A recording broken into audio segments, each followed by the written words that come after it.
basın emekçileri,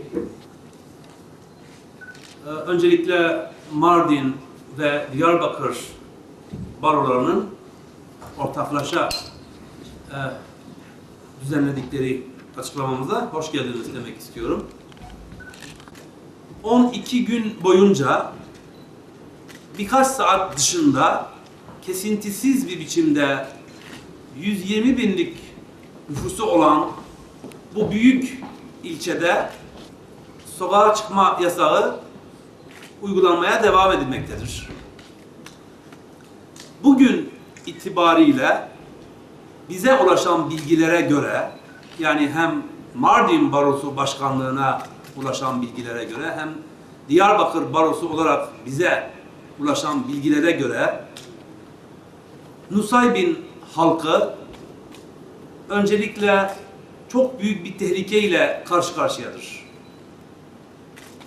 Nusaybin'in o dar sokakları içinde, mahalle arasında çok ağır bir askeri operasyon icra edilmekte ve toplumun yaşam alanları içinde, evlerin arasında, sokaklarında ağır silahlı çatışmalar yaşanmaktadır.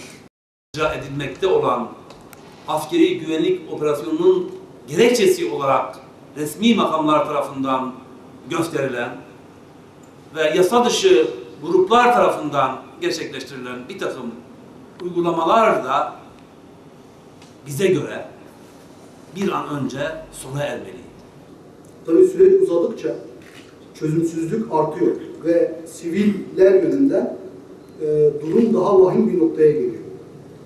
Dolayısıyla bizim aldığımız izlenim, yani bu sokağa çıkma yasağının, yani bu politikalarla devam ederse iki tarafta bir çözüm elde edemeyecek. Bizim aldığımız izlenim bu yönde. Ve arada maalesef siviller ister istemez büyük zarar verecek. Çocukların psikolojisi bozuk durumda, insanların psikolojisi bozuk durumda, bazı insanlara ulaşamıyoruz. Yetkililer yani bazı kamusal faaliyetlerini yürütemiyorlar.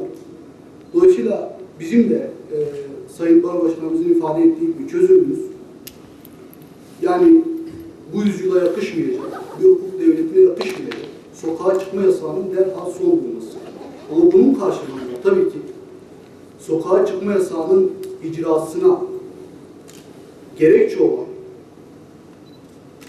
yasa dışı örgütlerin bir an önce sivil alanlardan çekilmesi, bir an önce o hendeklerin kapatılması, barikatların kapatılması gerekmektedir.